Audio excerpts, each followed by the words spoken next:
I don't know how many of you are familiar with Sean Feucht, but if you've never heard of him, this is a popular pro-Trump preacher, a Christian musician, and Turning Point USA contributor who also recently gained a lot of attention after rumors about him and Lauren Boebert having an affair went viral. Although, to be fair to him, he does vehemently deny these allegations and even threaten the person who made them with a defamation suit.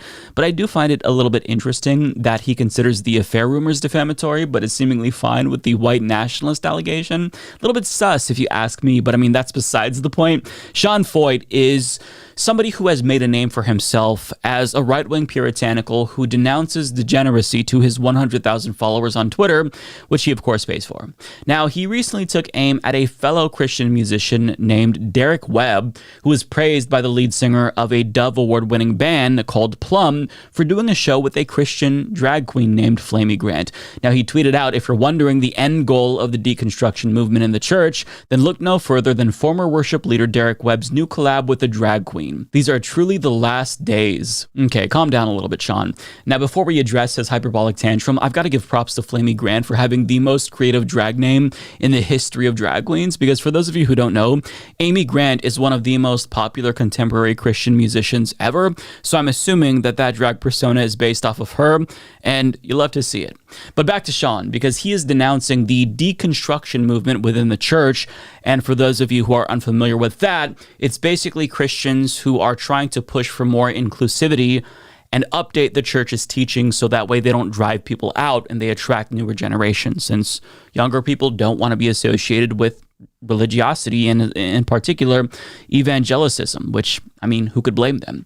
Now, according to Sean, collaborating with a drag queen for a Christian song isn't just unacceptable, but it represents a sign of the end times.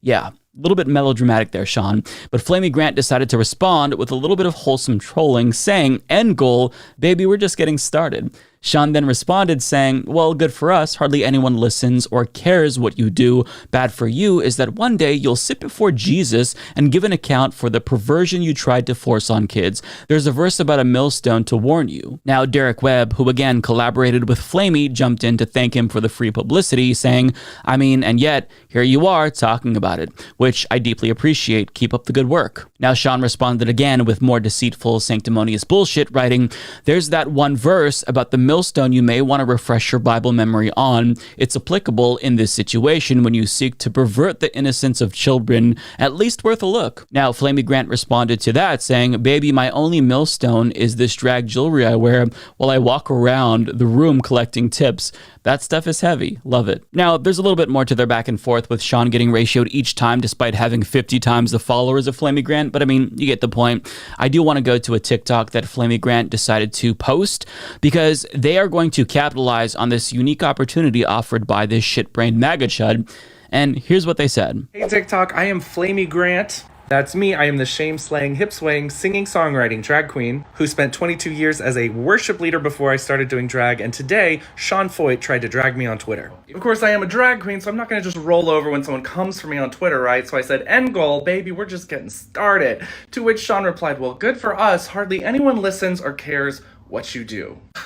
Hurtful. To be fair, all of this happened on Twitter, which is my least favorite social media network. I don't put a lot of effort into it, so I've only got 600 followers over there. But Sean does not know about the 77,000 of you who follow me here on TikTok, which got me thinking, what if more people did know that there was a worship song written by a drag queen?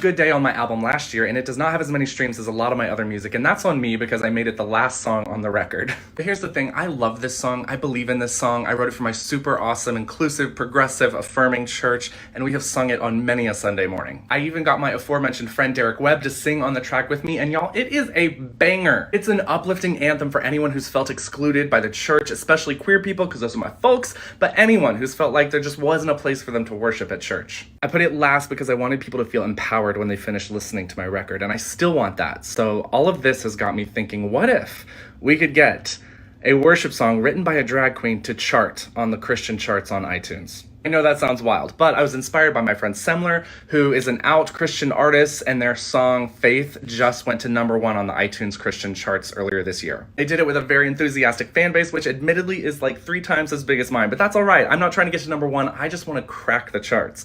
I just want to see a drag queen on the Christian charts on iTunes. So that's why I'm here. I am here to ask you to go find my album, Bible Belt Baby by Flamey Grant, and go stream track number 10, Good Day. You can find that album really easily by going to my profile, and you know what to do from there. Stream it, add it to a TikTok video. It's in the database here. Add it to videos you make on other social media platforms. If you've got 99 cents to throw at it so you can download it digitally, do that. Look, I know it is a long shot, but I personally am tired of Christian music being dominated by guys like Sean Foyt. I think it's time for girls like us to have a shot at cracking the charts so that people who love Christian music but don't want to be in bed with MAGA have an option. And yes, I would like to show Sean that the people he thinks are hardly anyone are actually a pretty powerful group. And guess what? Mission accomplished, because Flamey's fans got that song onto the Christian charts. But as Rolling Stone reports, they not only achieved that, but on July 27th, Good Day and Bible Belt Baby both hit #1 on the Christian songs and album charts, respectively. Bible Belt Baby even rose as high as number 48 on Apple's album chart for all genres last Thursday. In other words, thank you, Sean, for the success of this LGBTQ plus Christian artist. I mean, this is something that I don't think he anticipated, but I mean, he's learning the hard way about the Streisand effect now, for sure. Now, when Rolling Stone reached out to him for comment about this story, presumably to, ask him how he feels knowing that he inadvertently catapulted a Christian drag queen musician to mainstream success, his response was crickets. Because, I mean, why would he respond? This is incredibly embarrassing for him, and it makes him look stupid because he thought that he could bully and harass this person because he has a bigger following, but the opposite happened. He actually made her legitimately successful. Now, here's what Matthew Blake, who is the person who plays Flamey, said in response to their wild success. Quote, "I interact with trolls and negative people all the time online, but never somebody who has 100,000 followers and is known for being aggressive with some of his stances," says Flamey, whose offstage name is Matthew Blake and uses they-them pronouns. "I definitely had a moment of pause where I was like, okay, queer people are legitimately under attack physically. Our bodies are under attack in this country. There are fights breaking out outside of drag shows, but at the same time, it was just too good." Because his point was, no one cares, no one listens to you, you're a non-entity, you're not going to make an impact, and just knowing what I know about the queer community and allies, I rolled the dice and placed my bet on that being dramatically wrong, and I think I won. Yeah. Absolutely correct about that. Now, Derek Webb also chimed in, adding, quote, "I bet there were a lot of Christian music industry executives who woke up on Thursday morning and were demanding answers to how in the world a drag queen was at the top of their chart, how in the world a drag queen boxed out their artists who they've been spending tens of thousands of dollars on marketing on out of the top spot." Absolutely. I mean, I would love to see the looks on their faces. I mean, this is amazing, right? You love to see it. Now, I've got to address Sean saying that hardly anyone listens or cares, because we all know that that's cope, right? Because you wouldn't have thrown a fucking conniption fit in the first place about this drag queen artist if you didn't think that they would be able to make an impact. So that's total cope. But I do want to show you one more clip from a TikTok that Matthew posted, because they echoed what Derek Webb told the Rolling Stone. And their response is very, very wholesome. And they also provide us with an update. So this is 7 days after they went #1. So keep that in mind, and here's what they have to say. There we are, still sitting pretty at the top of the charts.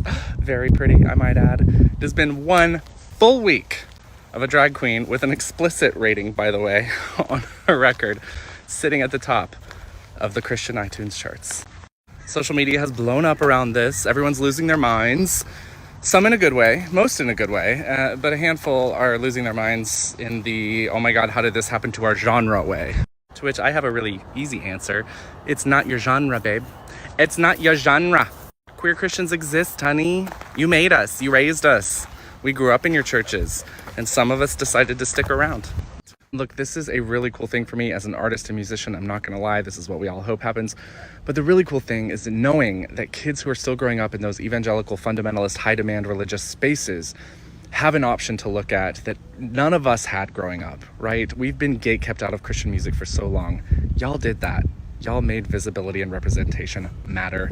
Thank you. Love it. Absolutely love it.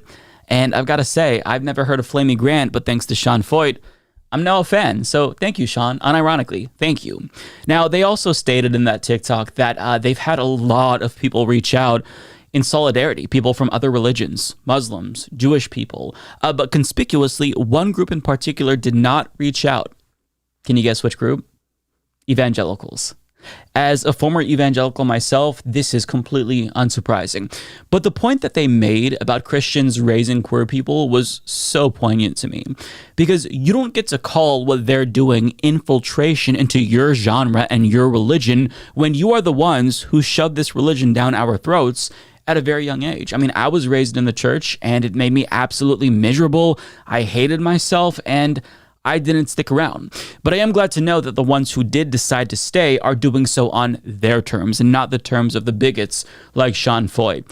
But I mean, in conclusion, this was a really feel-good story that I had to share with you all, because usually LGBTQ plus stories are very, very depressing as of late. So I wanted to give you one where, again, we see the community coming out and showing solidarity with this one person who was the target of an attack. Sean Foyt thought that he could bully Flamey Grant into silence, get them to go away, but the opposite happened. So, yeah, you love to see it. And go support Flamey Grant if you don't already know about her.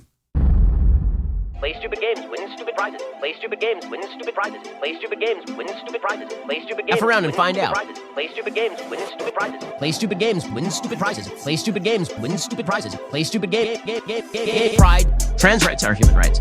It is necessary to push trans on the kids. Pride.